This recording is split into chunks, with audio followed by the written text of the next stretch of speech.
Welcome to the Perry's Prayer Wars channel. Please remember to like and to subscribe. Amazed. I'm going to be doing Isaiah 57 and 58 today. Reading Isaiah, beautiful. I have no idea what you said. Okay. And this is these two chapters in particular, until you get the end of 58, that's pretty clear. And we won't dig into the details as much on that because it's pretty detailed. But you can't tell what the topic of conversation is, who's saying it, what's being said about it, all that. So what I did, I came up with a little sheet for the Isaiah 57 and 58. Isaiah 57, 58, I just did a quick plot twists and turns, and it turned out it's going to be a pretty good Cliff Notes for you. Now, Isaiah 57, 1 and 2, describing the few righteous and their reward. 57, 3 through 10, the Lord through Isaiah is rebuking the Israelite society, calling them harlots and adulterers, and we'll talk about why they calls them that. Okay. Isaiah 57, 11 through 13b, Isaiah reminds them that they should fear God and to tell them, go tell your collection of idols to take care of you. See how that works out for you. Okay.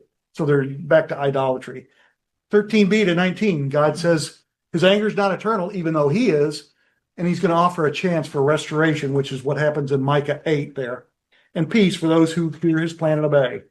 Okay, 57, 20 through 21. Why is that coming back on? There is no peace for the wicked. So it switches again. Okay, that's why it gets so hard to follow here.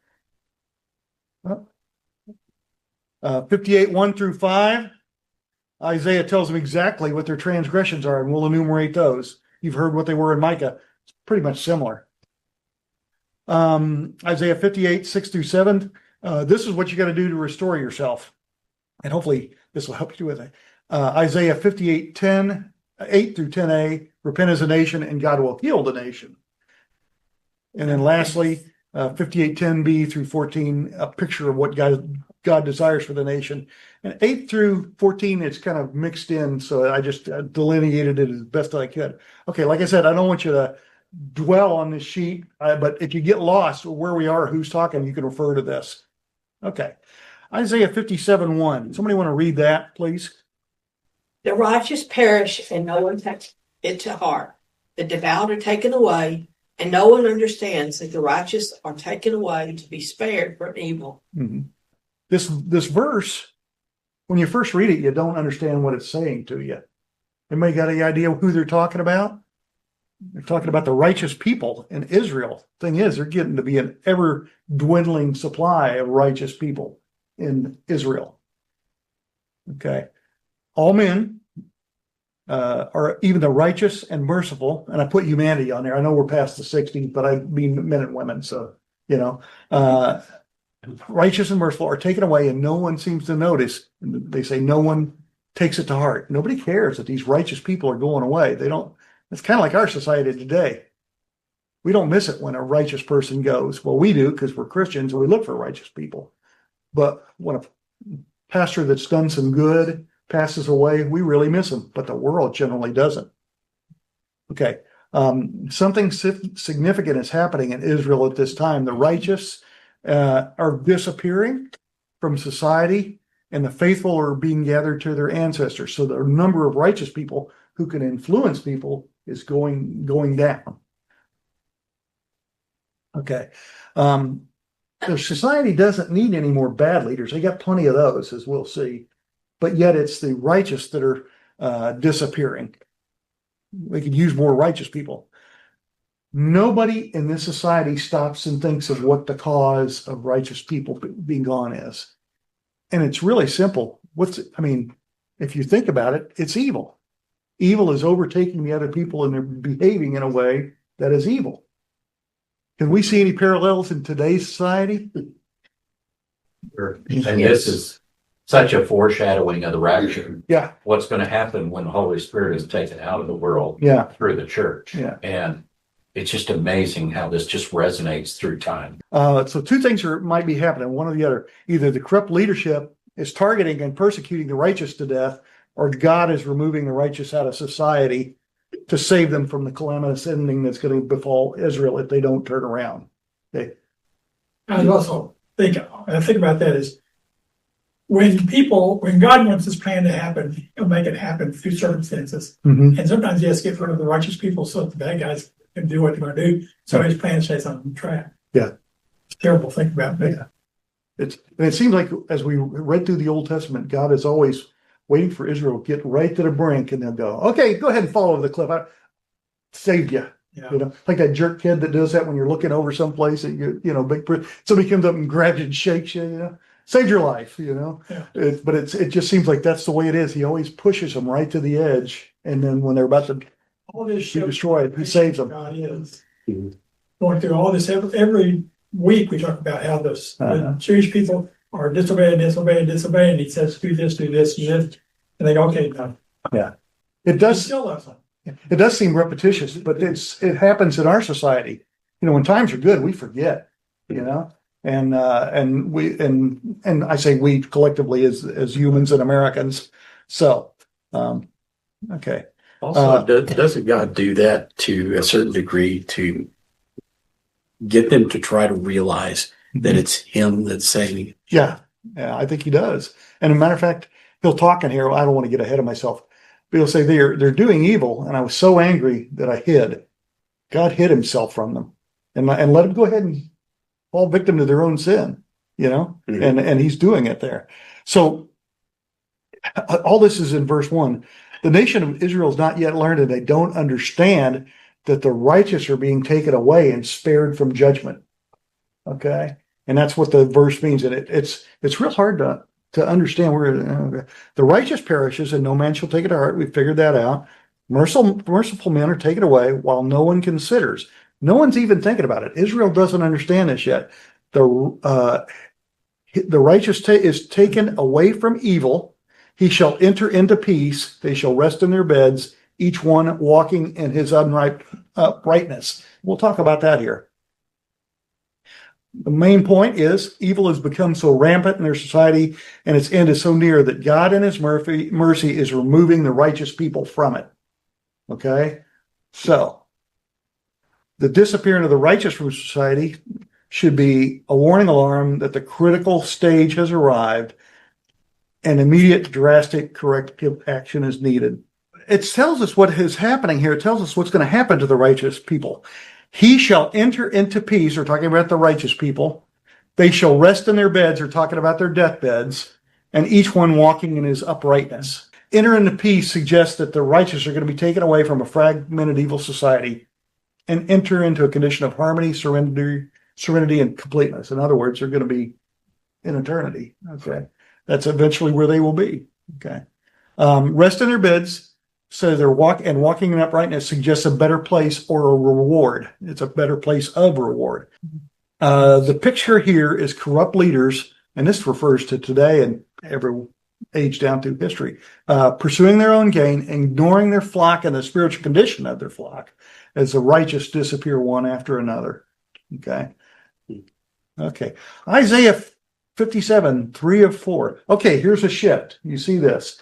This is a shift, but now he's talked about the righteous. Now he's talking about you, but you, some of your translations will say, but come here, you sons of the sorceress, you offspring of the adulterer and the harlot.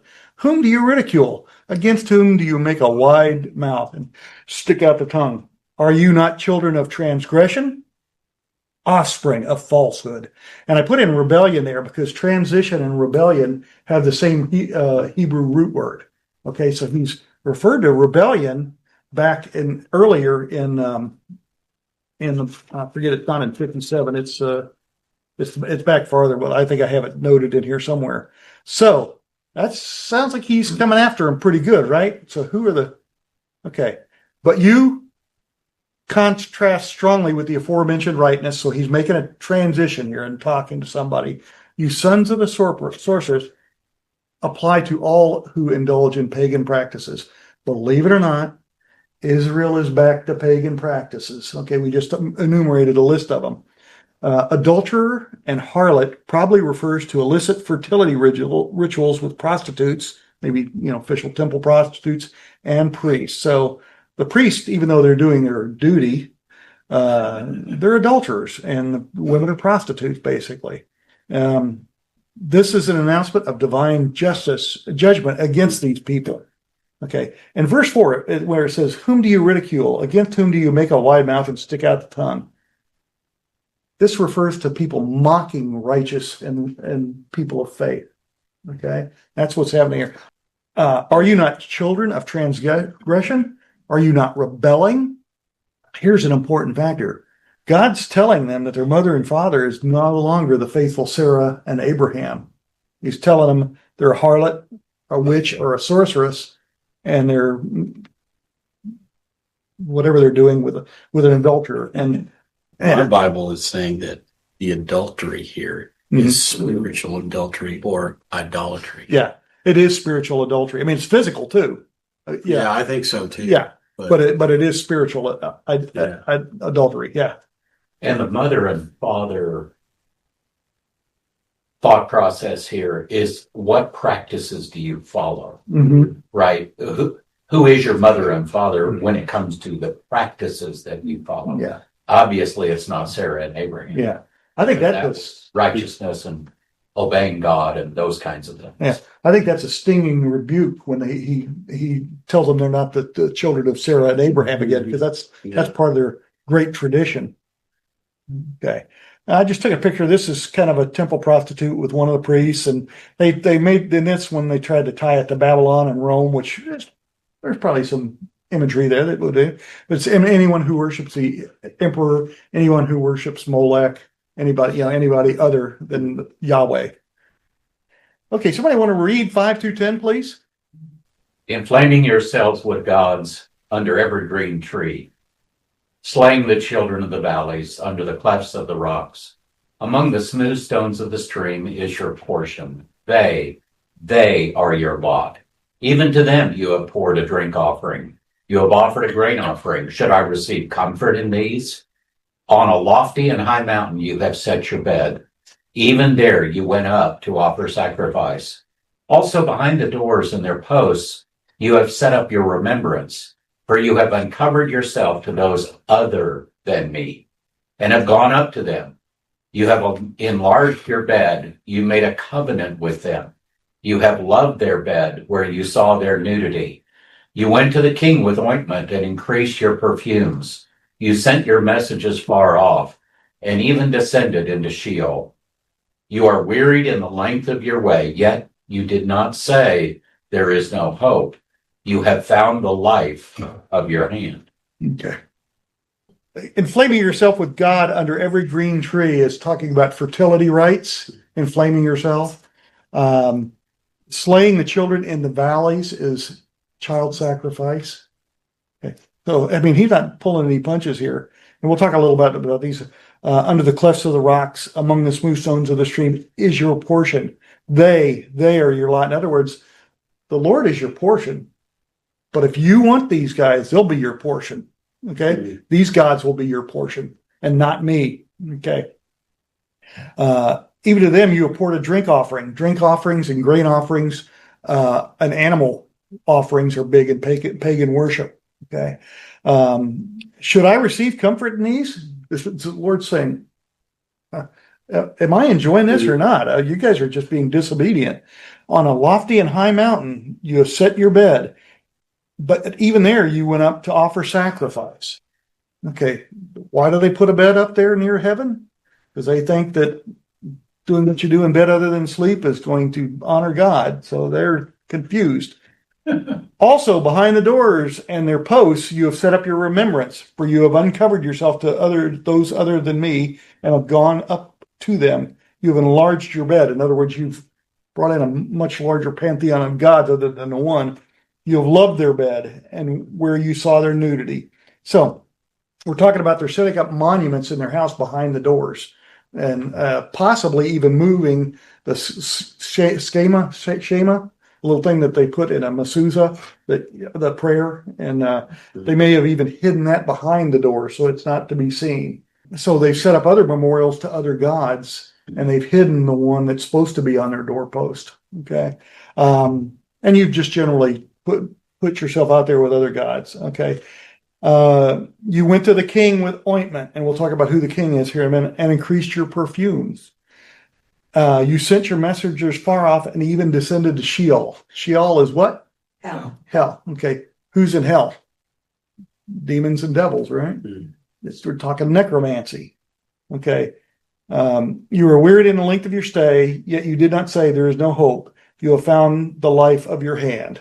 Isaiah 57:5. Okay. Inflaming yourselves at every green tree. Apparently trees were considered a symbol of fertility. So when they got into this area, there weren't too many trees. So every one tree they got to, they were using it to do fertility rites. If you see Celtic England has the green man lore, and Druids and oak groves are big in that kind of lore. But we also talked about Ashdod poles. Remember those? When they had to have them removed? Okay. So that's all part of this.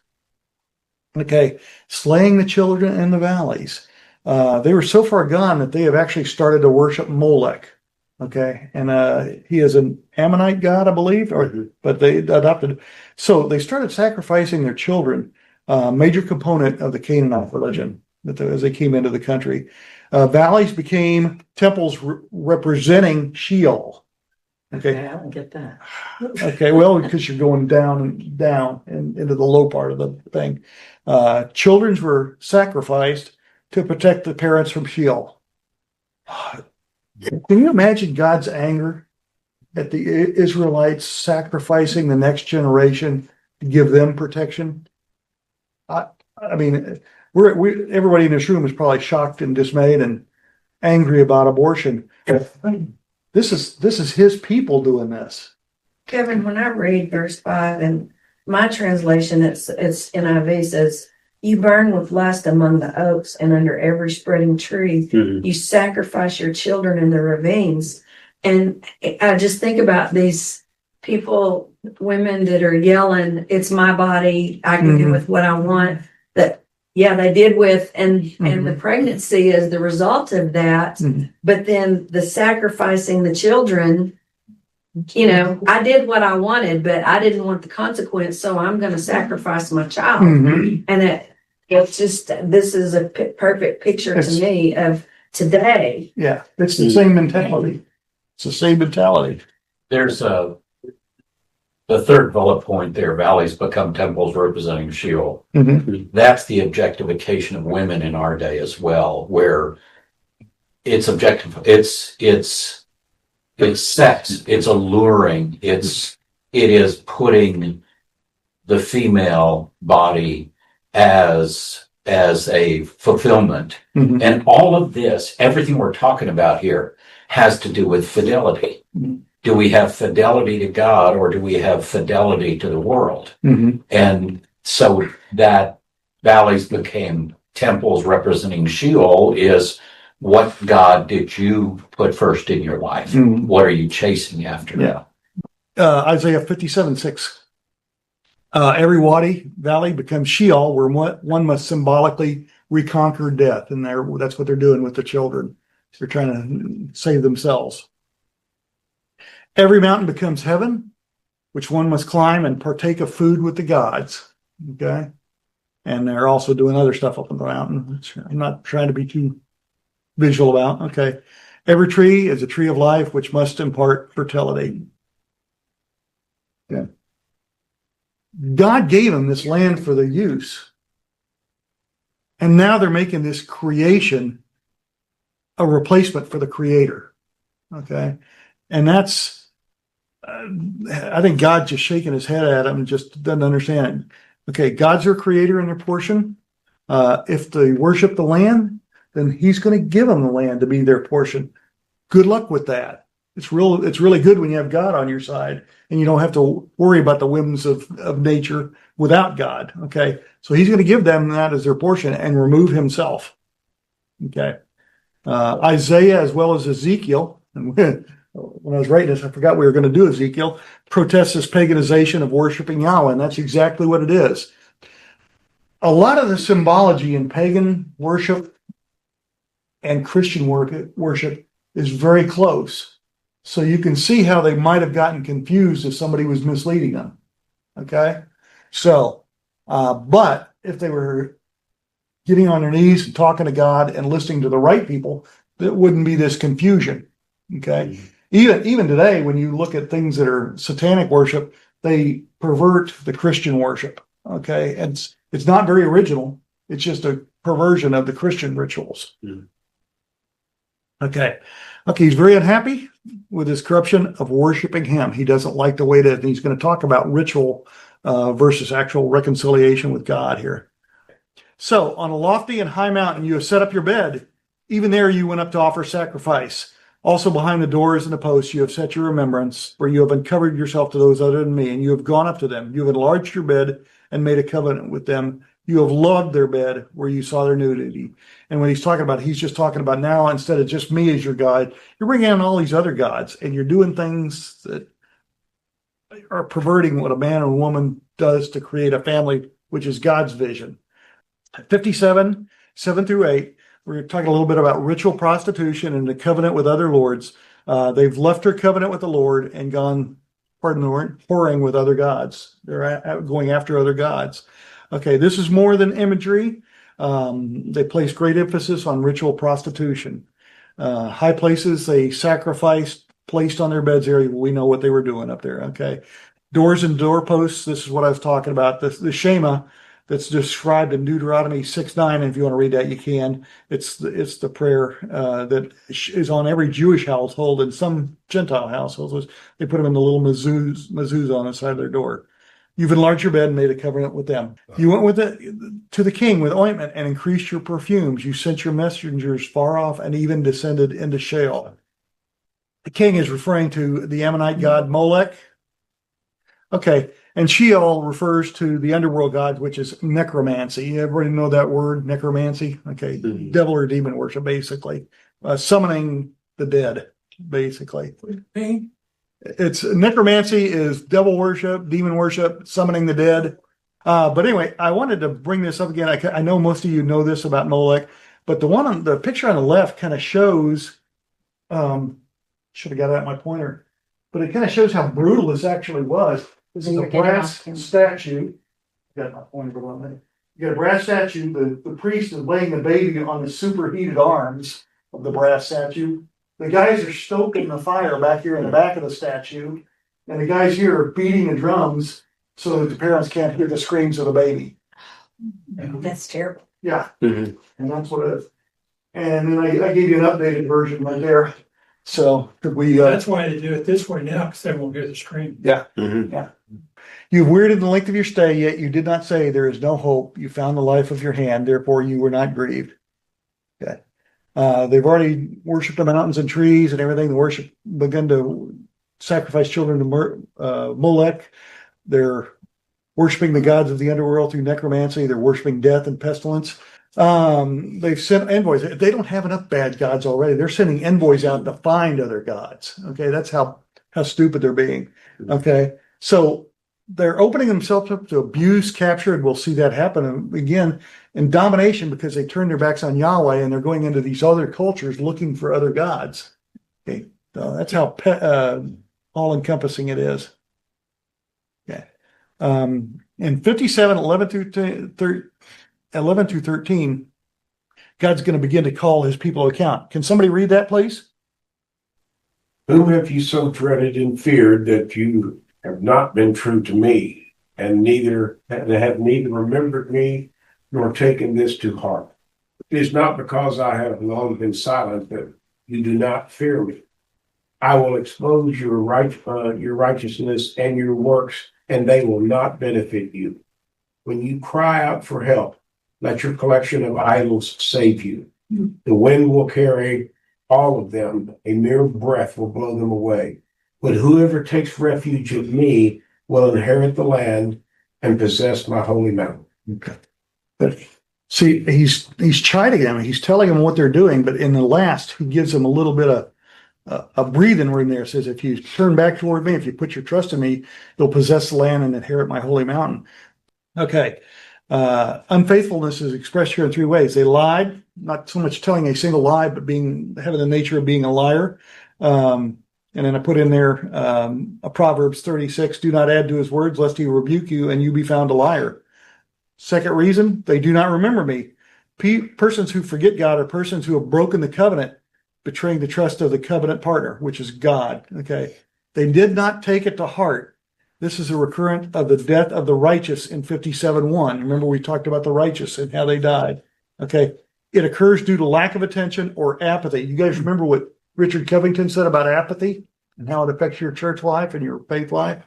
Okay. Okay. Isaiah 57. So what's God going to do? Okay. He's going to, somebody want to read Isaiah 57:12 for me real quick? I will expose your righteousness and your works, and they will not benefit you.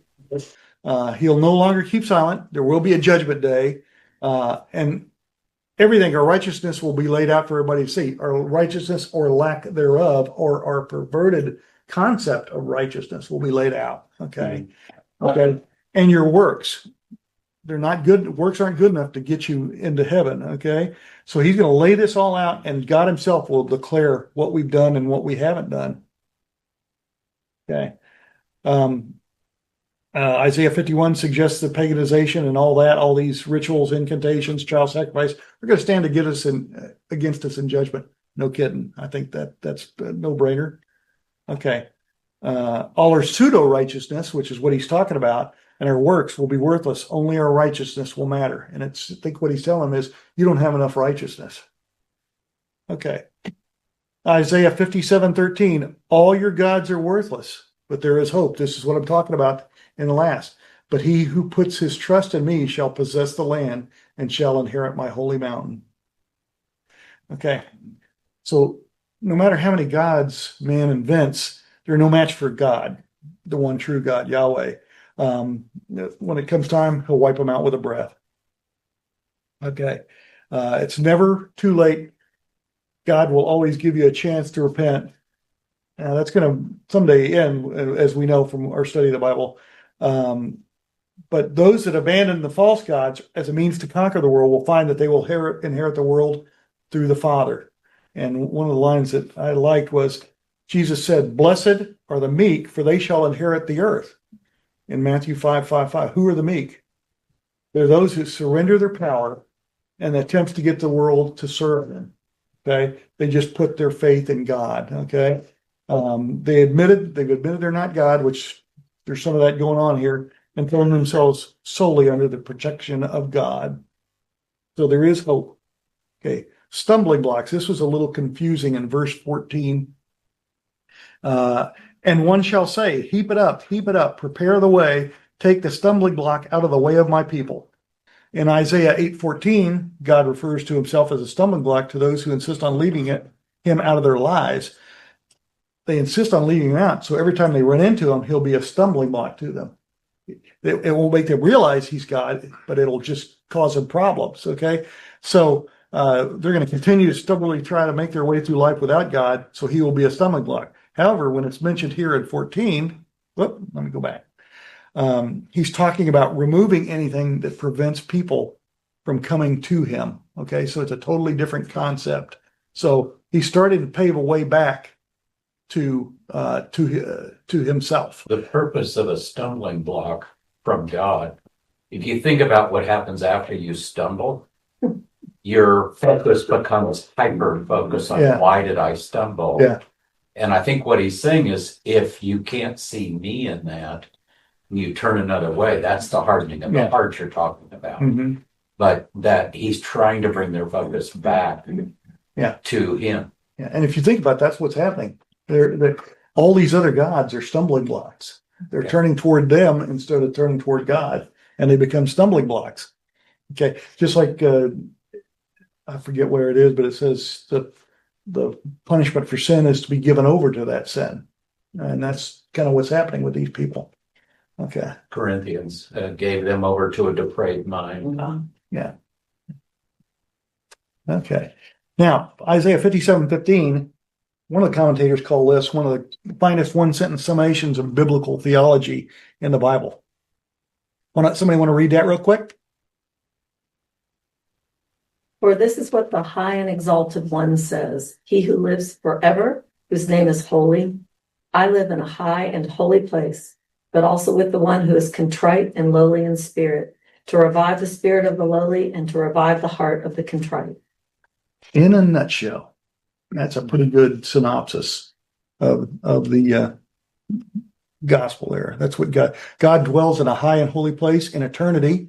He is transcendent. He is not of this world, but stands over it to judge it and to save it. He can, however, even though he's dwelling outside of our existence, he can dwell with the lowly and crushed in spirit, but not with those who try to make themselves his equal. Okay. Okay. He's there to enliven the spirit of the lowly and be our deliverer. Okay. Isaiah 57:16. Somebody want to read that for me real quick? For I will not contend forever, nor will I always be angry, but the spirit will fail before me, and the souls which I have made. Okay. What he's saying is, even though God's eternal, his anger is not eternal. He's gonna dispense with the wrath of the anger eventually. If he didn't, the spirit would fall before me. All these people that he had created would be destroyed. So his anger has got to go away. Okay. Yeah, God becomes angry, but above all, he's love. So that trumps the anger. Okay. He's found a way to justify the sinner. But if he couldn't find a way, then the spirits would fall before me. In other words, we'd all be toast. Okay. Okay. Isaiah 57:17. This is interesting. This is something that I had never uncovered before. And I mentioned it to Steve, I think, this morning. 57:17. Let me just read it. For the iniquity of his covetousness, I was angry and struck him. I hid and he was angry, and he went on backsliding in the way of the heart. This is where people have sinned. God is so angry that he hid his face from them and let them go on sinning. Okay. And there's an interesting phrase here, the iniquity of his covetousness. This is a core of a lot of our sin. Iniquity of covetousness. What is that? Two thoughts. It's the lust for unjust gain, and it's possibly the worst of people's sins, or it sums up all those sins. And I was thinking about this morning. What is the basis of sin? I want more of something. I want more from something, from someone. I want more success in business because I want more money and wealth and fame. Okay. I want. I want. I was going to say the same thing. I want. The greed. It's greed So, for everything. it kind of shows that greed and the iniquity of covetousness is probably the basis of all sin. Okay. Well, in New Testament, the lust of the eyes, the lust of the flesh, and the pride of life. Mhm. That's where it's all. No, money is the root of all evils. Yeah. The love of money. Yeah. The love of money. Yeah. Yeah. Yeah. And that's all in there. Okay. The sin is greed, the desire to have more at all costs. In other words, it doesn't matter what you do to get it. Okay. And we see a lot of that. He hid from him because he thought it was so heinous. Okay. And Paul will later identify covetousness as idolatry. Okay. If you're coveting something, you're worshiping it, aren't you? That's to your point. The love of money is the root of all evil. It becomes an idol. Somebody want to read Exodus 20:17? You shall not covet your neighbor's house. You shall not covet your neighbor's wife, or his male or female servant, his ox or donkey, or anything that belongs to your neighbor. Okay. So you're coveting something. You're putting something out there before everything else. So what's Exodus 23 say? You shall have no other gods before me. You broke the last one. You broke the first one, didn't you? Isn't that interesting? Those are the bookends to the Ten Yeah. Commandments. I have seen his ways and will heal him. I will also lead him and restore comforts to him and to his mourners. People can't reconcile themselves to God because we're sinners. So therefore, he's got to reconcile himself to us. And that's what he's starting to talk about now. God will restore those in Israel crushed by their own sins and those of the nation. But there are people who still will not turn to him. And that's what he's referring to, and to his mourners. They'll have no need of God's healing or leadership or strengthening, but they can expect trouble and nothing but for that attitude. Okay, Isaiah 57:19. I create the fruit of the lips, peace to him who is far off, and to him who is near, say the Lord, and I will heal him. This is the beginning of the good news in here. Okay, and then I looked up Hebrews 13:15. Therefore, by him, let us continually offer the sacrifices of praise to God, that is, the fruit of our lips, giving thanks to his name. Old Testament sacrifices are no longer available, but we have things we can give God. Okay, we can offer praise, our possessions, our lives and duty to him. Spiritual sacrifices, not physical sacrifices. Okay, people cannot reconcile themselves to God because we're sinners. Therefore, we must reconcile himself. He must reconcile himself to us. Point made the second time. Okay, and then the last two verses. It's kind of weird. This does two turns in these two verses. So, but the wicked are like the troubled sea when it cannot rest, whose waters cast up mire and dirt. There is no peace, says my God, for the wicked. Okay, God's at peace with his people now. Okay, he wants to heal them, lead them, and strengthen them, but not all people know they need to be led and healed and strengthened. So there's no peace for the wicked. Okay, so he's offering the resolution. He's offering for them to come back, but there's some people who just won't take it. Chapter 58, ritual versus righteousness, fasting that pleases God. And this is pretty interesting. I never really thought about this. And fasting is one of those things like, why do we do that? Well, I'm going to tell you why we're going to do that. But I saw this little graphic. I thought it was good. I don't know if it fits, but there's a whole bunch of people say, I believe in God. And they're going down one path. And then on this little singular path, there's about 4 or 5 people walking and says, I obey God. And I think that's something you can kind of remind yourself of. Okay. First thing in 58:1, cry aloud and spare not. Lift up your voice like a trumpet. Tell my people their transgression and the house of Jacob their sins. This is God's admonition to Isaiah. Okay. Cry aloud, spare not. The Lord told Isaiah not to hold back and spare nothing. Okay. Voice like a trumpet. Loud like a warning, an emergency, a call to arms. Trumpets were used for that. Important announcements, call to arms, everything in back of those days. So the symbology is good. Transgressions is related to rebelled in 1:2, Isaiah 1:2, and talking about the wickedness of Judah. So he's calling them out. 58:2. Yet they act so pious, they come to the temple every day and seem delighted to hear my laws. You would almost think this was a righteous nation that would never abandon its God. They love to make a show of coming to me and asking me to take action on their behalf. Yeah. Okay. This is interesting, and I'm going to just use the point so we don't get it. Okay. New King James Version says, as a nation that did righteousness. ESV says, as if they were a nation that did righteousness. As if they were a nation that did righteousness in the NIV. And then in my translation, the Nikot commentary, like a nation. Okay. What they're saying is,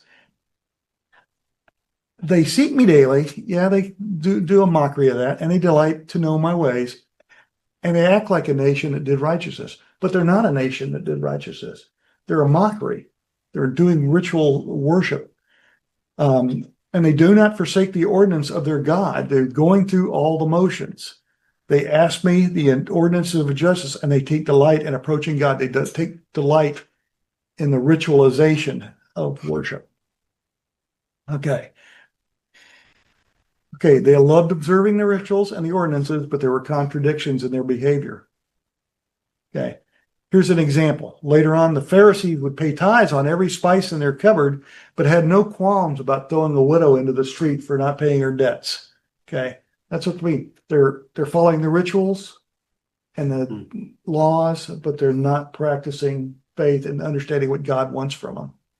And here they begin to complain to God. The religious complain to God. Why have we fasted, they say, and you have not seen it? Why have we humbled ourselves and you have not noticed? God's noticed. He's noticed why they're doing it. And he says to them, yet on the day of your fasting, you do as you please and exploit all your workers. Your fasting ends in quarreling and strife and striking each other with wicked fists. You cannot fast as you do today and expect your voice to be heard on high. This is not the fasting that God wants. Okay. This is something for us to remember. Well, what's the difference? Well, he said, why aren't you listening to us? Why haven't you heard us? We've been fasting and we've been doing all these things. And he's saying, when you're fasting, you take the day off, but then you smack your workers around to make sure that all the work that you're not doing gets done. Okay. So it ends up with fist fights and quarreling and so forth. So it's not really what it's all about. So you can't do this and expect your voice to be heard by me. What point are they missing? They're angry because they fasted and don't see any actions, results, or rewards from God. Is that what fasting is about? There was one fast designated in the Torah, and that was the Day of Atonement. Later, there were ones added, various throughout for specific events. Okay, like Zechariah talks about fasting on the anniversary of the destruction of the temple. Okay. Well, what's the actual goal and purpose of fasting? Do we really know? We hear about fasting, but here's what it is. They seem to think it's some sort of prosperity mechanism. If you fast, God will give you something. Okay. So it's a prosperity thing. You got to give to get, right? Right? Is that right? Yeah. Wrong. Okay. And here's something I put it in red letters, so that's going to be on the test. Okay. The purpose is to afflict one's soul. Remember that. For the meditation of the seriousness of one's sins and the greatness of God for making atonement for them. So when we talk about fasting, remember that, and I'll try to leave it up long enough if everybody wants to write it, or we'll have it sent out or something like that. But that's the purpose of fasting. These guys are fasting in order to get something. They've already got it. You've already been rewarded.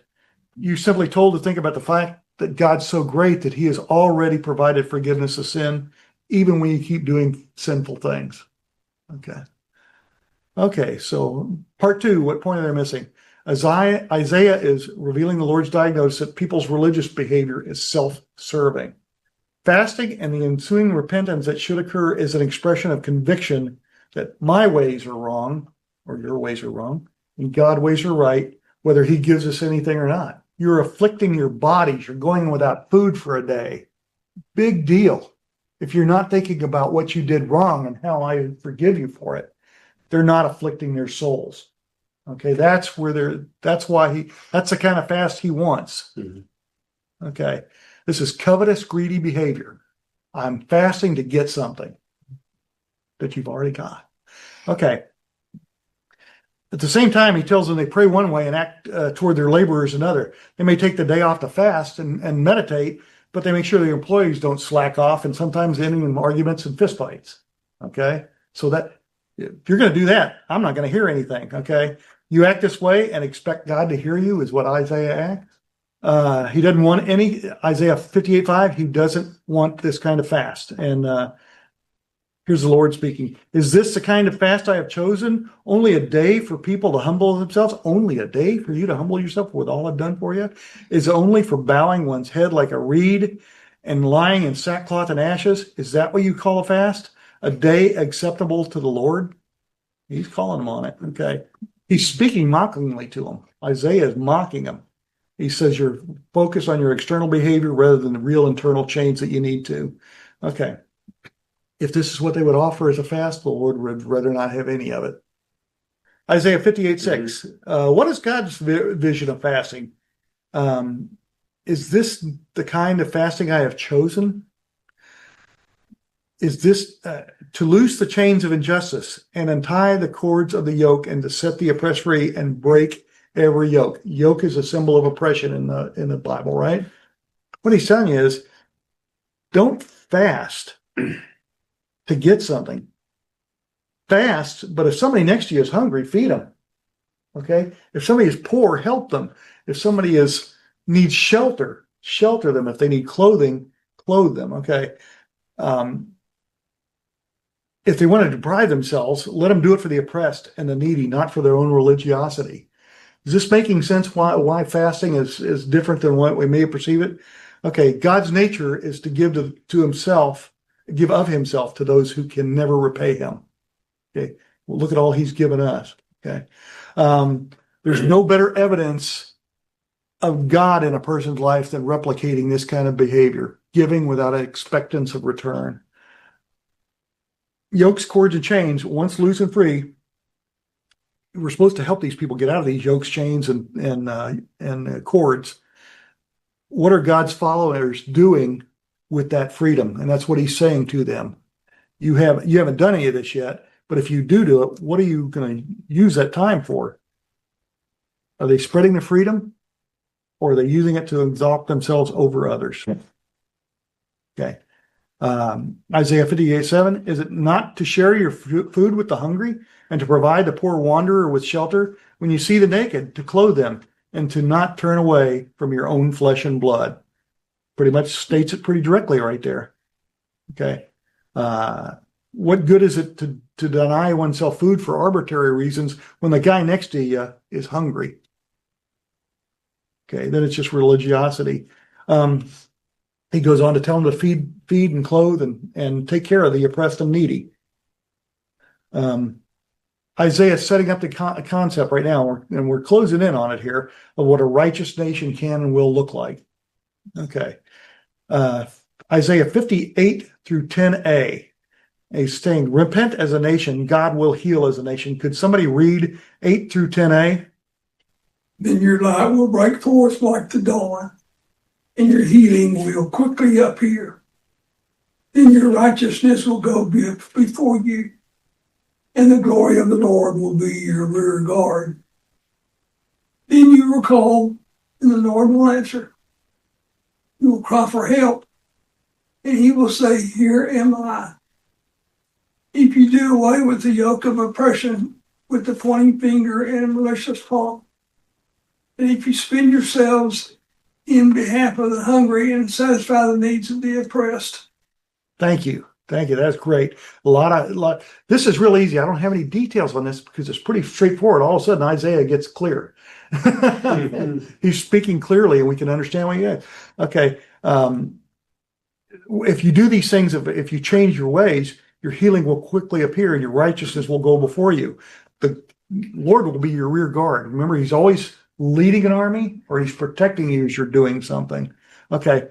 Then you will call, and the Lord will answer. Remember when he was angry at him, he said, I hid from him. Now he's going to answer because you're doing right. So now he will help you when you cry out. Okay. So if you do away with the yoke of oppression and malicious talk and all that, you will heal. I will heal you as a nation. Okay. Isaiah 10b through 14. This is what a picture of what God desires for the nation.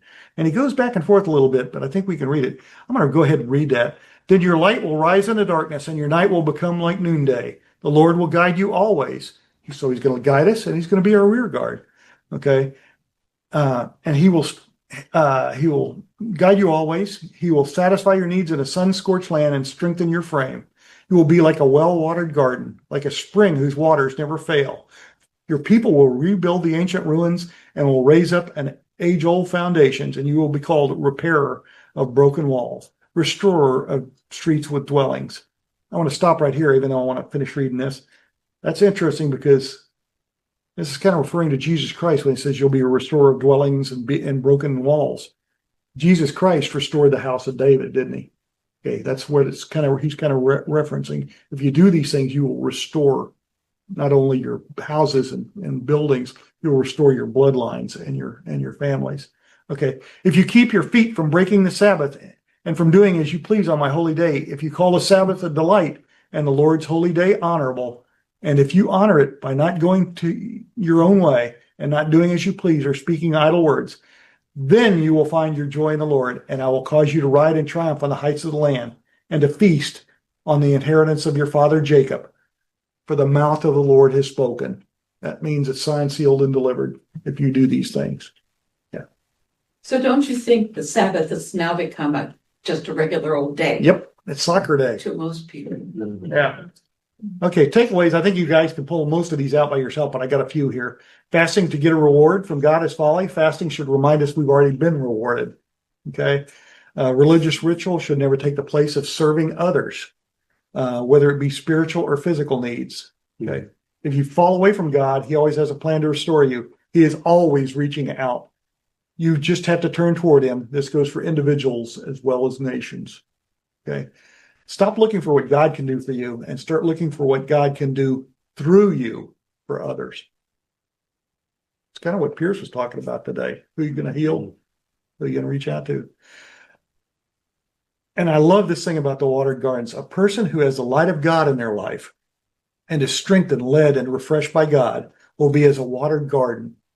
That is, they will have an abundance of gifts to share with others and will be a source of delight and encouragement to others. Okay. If you do all these things, if you have the light of God in your life, you will be given many gifts that you got to give away. Okay. You got to become a blessing to others. So I like that imagery of a watered garden. Okay. Let's not forget where Isaiah is going with all this, just because we got into the details, but just remember where he's going. It's Isaiah on the left and Jesus on the right. So when you think of Isaiah, that's where it's all focused. Okay.